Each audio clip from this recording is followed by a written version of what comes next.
My name is Dr. Sarah Laiola, and I am an associate professor of digital culture and design, and I'm also the coordinator of the digital culture and design major. It is a digital humanities program, which is a arts and humanities program that takes into account digital culture, digital media, digital forms, and thinks about how those affect our space in the world and how we interact with the world, how we create the world, how we understand the world. It is a combination of digital culture studies, so how has culture changed with the advent of digital technologies and digital media, everything from internet culture, social media culture, to digital publication, to video games. All of those are like cultural moments that we deal with. And then digital design, there's also an element of working with digital media, digital technologies to design and tell stories with those media. Bearing in mind that kind of our core unifying idea is storytelling about and with digital media. In order to support that, you will come through this program, you'll learn basics of coding,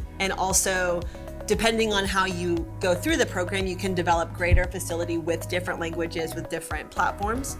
You will also learn bits about GIS and digital cartography.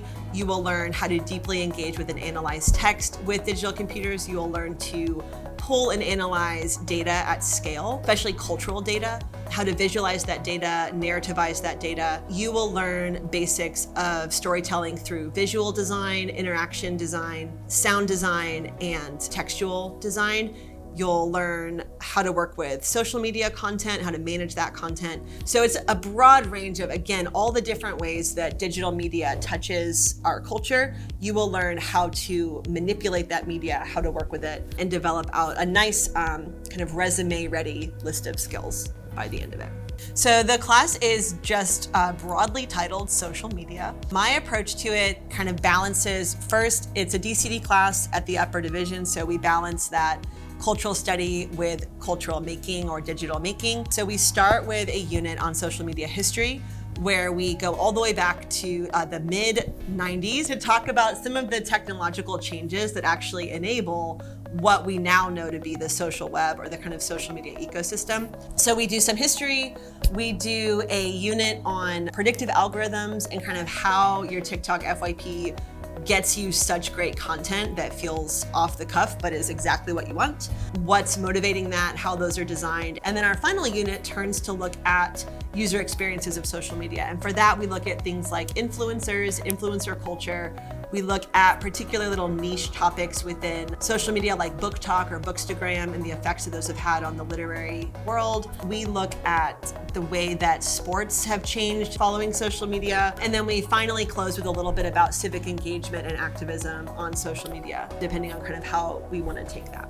So all this week, we will be investigating TikTok and just talking about our experiences on the platform, what makes the platform what it is, why it's able to support such a robust and interesting space for culture. I find it more fun to invite students to make a TikTok to explain or show what they find iconic or indicative of that platform to spark that conversation. So on Monday, they got that prompt, which was in a small group, go make a TikTok that in some way clarifies something that for you as a group is iconic or endemic to the platform. We then watched them in class and discussed kind of what they were tapping into when they opted for the design that they did.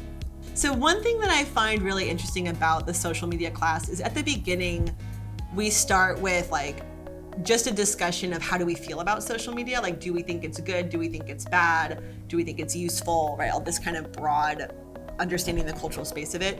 And overwhelmingly, it's positioned as almost like a guilty pleasure, as like this thing that we're spending too much time on, that we're a little bit embarrassed by, but we love it anyway, right? And kind of this awkward space. But I hope that by the end of the class, at the very least, they feel a little bit more prepared to intelligently and critically evaluate social media and their space, their time on that. I also hope that they come away with an understanding of how it works, an understanding of its history, and also an understanding of how quickly this has developed and how huge the effects have been on our culture in such a quick time. Like, we're only looking at a history of 20 years, and yet there's no getting past like, how do we feel about this with democracy? How do we feel about this with effects on how we buy things, how we feel about ourselves, how we storytell? So I hope they also have a sense of how quickly the world is changing if we investigate it through the lens of social media. And then are able to kind of do with that what they want.